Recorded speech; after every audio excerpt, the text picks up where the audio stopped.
Welcome to Not Milk Never Milk. Subscribe if you're lactose intolerant. You're starting with Zedge already installed and permissions granted. Good.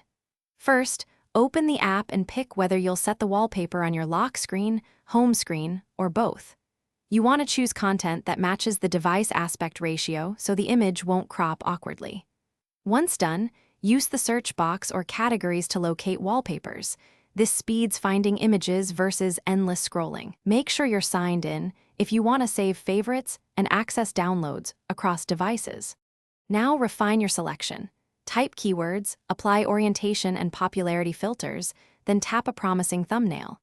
Preview mode shows how the image will appear. Choose static, live, or video types depending on battery trade-offs.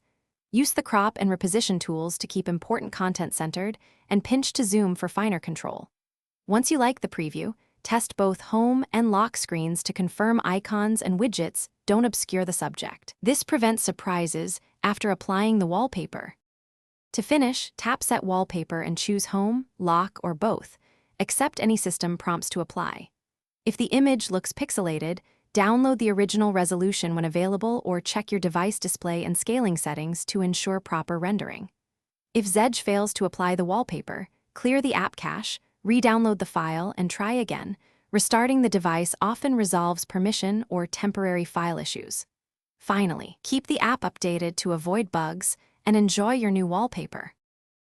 Thanks for watching. If this was helpful, leave a like and consider subscribing. See you next time.